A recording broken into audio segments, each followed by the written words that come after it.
Bonjour à tous et bienvenue dans Smart Space. Une grande consultation nationale prend place en ce moment même autour du New Space. Ce sont les premières assises du New Space en France. En phase publique depuis un mois, cette consultation invite tous les acteurs du secteur spatial, start-up, grands groupes et investisseurs à échanger sur les ambitions françaises à l'échelle internationale du secteur spatial. Ensuite viendront une conférence, d'abord en juillet, puis un rapport qui sera rendu public en septembre et remis au gouvernement. On va revenir ensemble sur ces détails pratiques. Pour en parler, Pierre-José Billotte, président de 3i3S Europa, une institution internationale à but non lucratif consacrée aux applications aéronautiques et spatiales. Je suis président de 3i3S Europa. D'accord.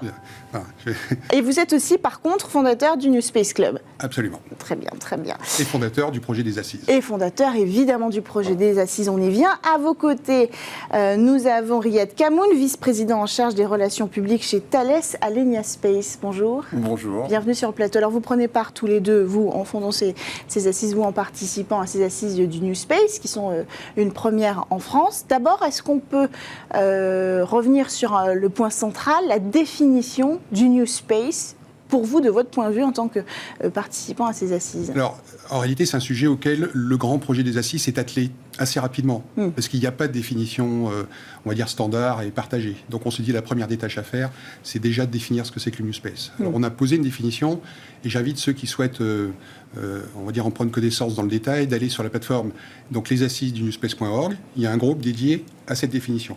Mais grosso modo, ce qu'on a retenu dans la démarche, qui est la démarche collective des assises du New Space, il faut insister là-dessus. C'est l'équipe de France du spatial français qui, en fait, dirige le projet des assises du New Space.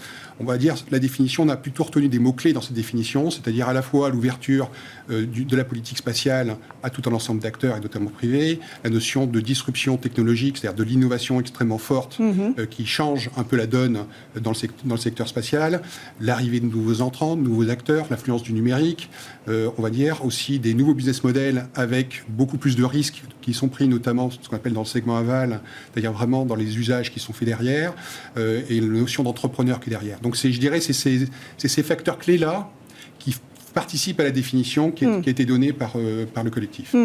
Vous rejoignez cette définition ? Tout à fait. Thales Alenia Space est un acteur du New Space. On a la chance en tant qu'acteur global d'avoir pu déjà depuis une dizaine d'années être partie prenante des nouveaux grands projets américains, par exemple Iridium Next ou Global Star. Donc on était depuis maintenant plusieurs années déjà confrontés à cette dynamique, à cette révolution qui est en train de changer la donne dans le domaine spatial.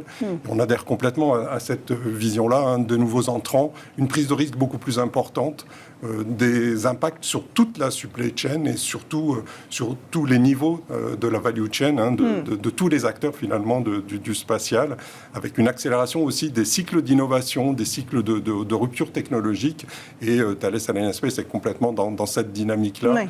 Et nous soutenons cette approche d'équipe de France, de coopération entre les grands groupes qui sont là, qui aujourd'hui sont des grands groupes globaux dans la compétition internationale, avec l'ensemble de l'interaction avec les startups et les PME. Donc cette dynamique, on la soutient. Alors quel est votre rôle en tant que grand groupe chez Thales Alenia Space au cœur de cet écosystème du New Space? Quelle place prenez-vous? Alors, encore une fois, c'est vraiment central dans notre stratégie. Ça a permis à Thales Alenia Space d'accélérer son innovation, d'être présent à travers ces nouveaux produits. Le New Space, c'est aussi une autre manière de concevoir nos produits. La digitalisation, par exemple, a complètement transformé la manière dont on conçoit, nous, les satellites ou les systèmes orbitaux. Mais c'est aussi avant tout une collaboration qu'on a en amont avec les startups du New Space qui nous apportent des nouvelles technologies. Je prends juste un exemple, le Suisse 212, qui est une start-up qui nous fournit en fait des équipements qu'on a intégrés dans nos produits. Donc là, il y a une vraie volonté en amont d'aider les start-up à rentrer sur nos produits et donc avoir une couverture mondiale grâce à ça. Je peux prendre un autre exemple, Anywaves sur Toulouse, qui nous fournit des antennes. Ça, c'est en amont. C'est des acteurs du New Space qui nous apportent des technologies très innovantes. Mais on travaille de plus en plus aussi avec des acteurs du New Space qui sont eux-mêmes fournisseurs de services. Et je prends un exemple là aussi très concret, Kineis, toujours sur Toulouse, qui développe tout un système, toute une constellation d'IoT, donc de communication des objets. C'est une collaboration entre une start-up, une agence, le CNES, un grand groupe, Thales Alenia Space, qui permet de développer ça. Mais c'est aussi des start-up américaines qui viennent nous voir. Omnispace, la semaine dernière, vendredi, un des premiers satellites d'Omnispace qui a été réalisé en France par Thales Alenia Space a été mis en orbite. Et Omnispace est venu chercher la technologie européenne et la technologie de Thales Alenia Space pour développer son premier système qui sera de connectivité aux normes 3GPP. Donc, vous voyez, c'est soit en amont pour intégrer les startups dans nos produits et dans notre supply chain, mais c'est aussi la capacité d'un grand groupe comme nous d'aider les startups à aller vers les services. Et on va encore plus loin, par exemple avec Black Sky aux États-Unis, dans lequel nous avons aussi investi et qui fournit des images aujourd'hui, on le voit dans la crise ukrainienne, des images quasiment temps réel du théâtre de crise.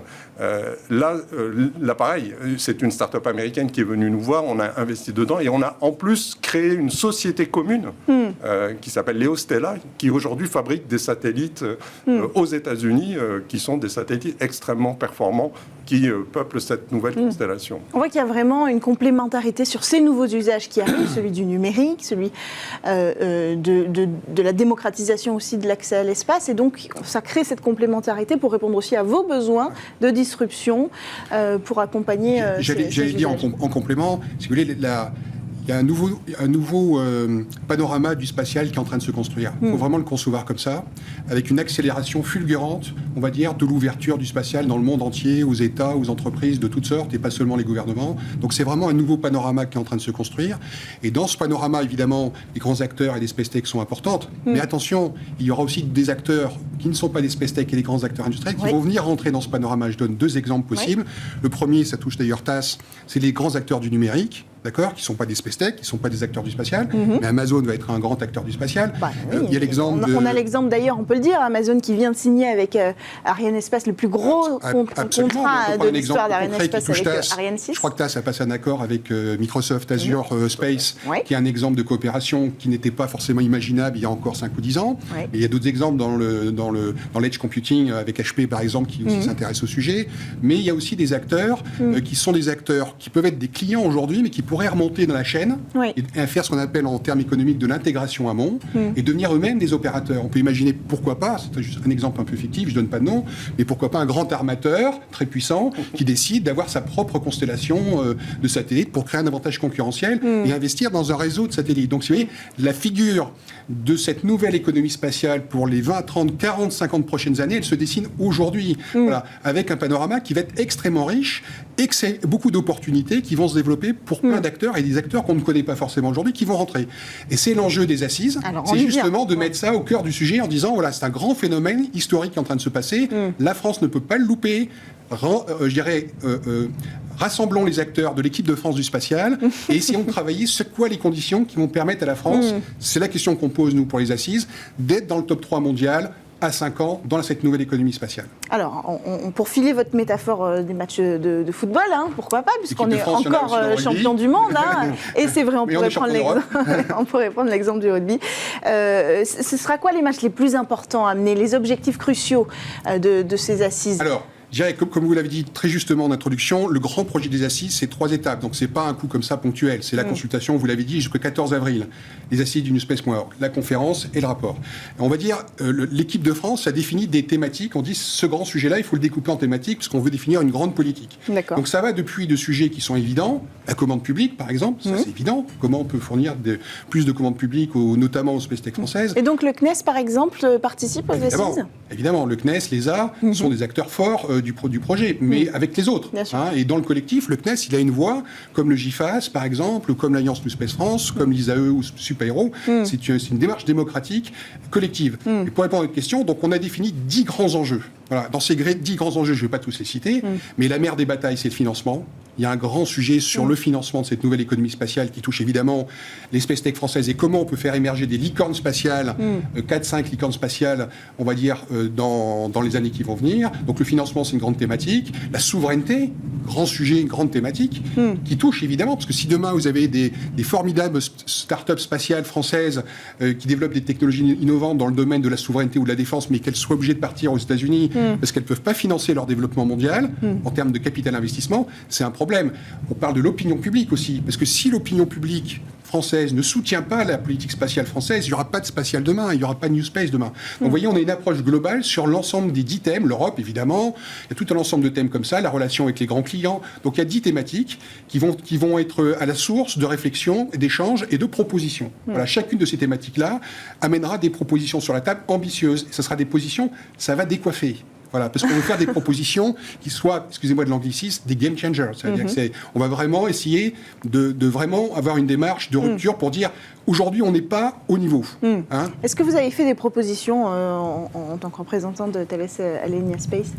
Tout à fait. On est en train de participer à cette consultation. On est en train d'alimenter les différentes questions que pose finalement cette consultation, avec au cœur de notre préoccupation l'élément pour nous fondamental. C'est cette fameuse équipe de France, c'est ce travail en filière.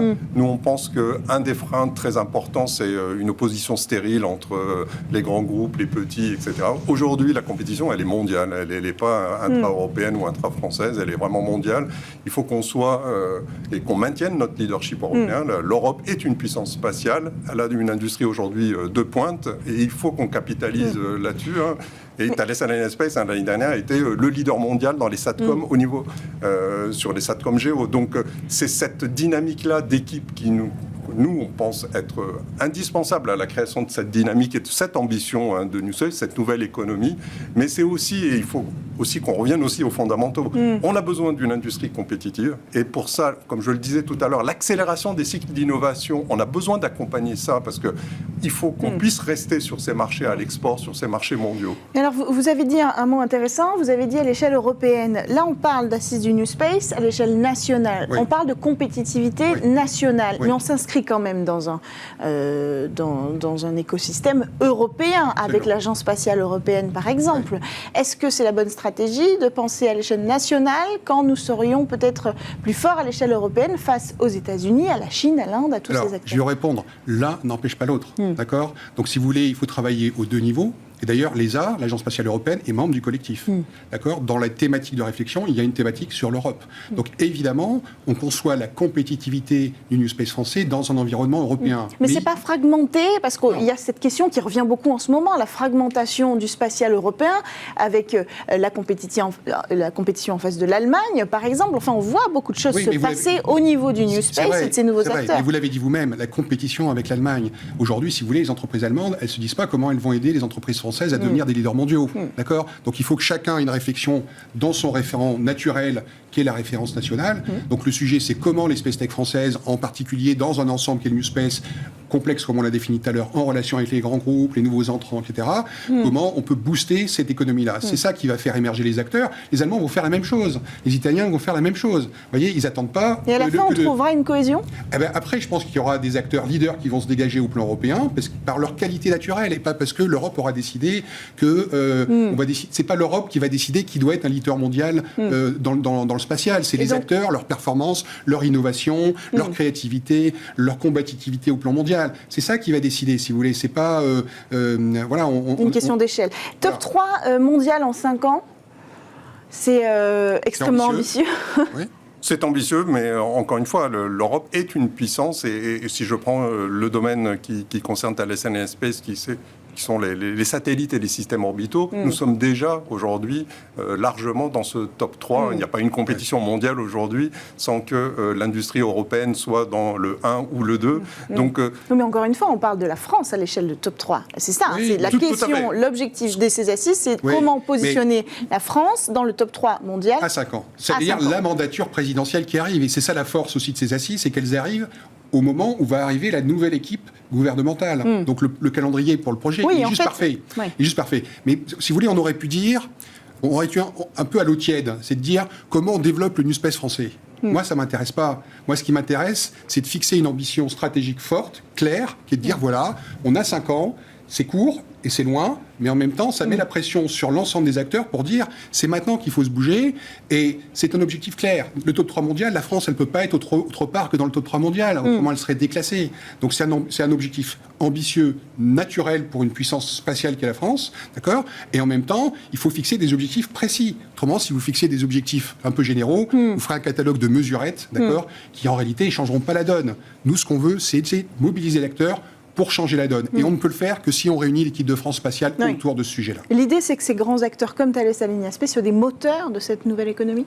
Tout à fait. C'est en tout cas comme ça que nous, on voit notre rôle aujourd'hui. Et c'est comme ça qu'on le vit au quotidien, comme je l'ai donné avec un certain nombre d'exemples très concrets. Mais ces exemples touchent aussi, par exemple, un domaine comme l'exploration. Personne n'aurait imaginé que ce domaine-là, qui était jusqu'à présent plutôt de la responsabilité des grands États et des grandes institutions, aujourd'hui soit pris par des acteurs privés. Je donne un exemple. Axiom aux États-Unis en train de développer des premiers modules complètement en collaboration avec Thales. Avec Thales, et nous, on va leur fournir leurs premiers modules. Donc précisons pour ceux qui nous regardent, des modules privés pour envoyer des touristes spatiaux en fait, dans la station spatiale qui sera donc convertie après 2030 en hôtel touristique. Voilà un exemple où on a des changements profonds des business models. Il y a des acteurs en France aussi qui préparent ça. Il y a des acteurs qui l'exploration spatiale, par exemple, The Exploration Company avec Hélène Huby qui prépare...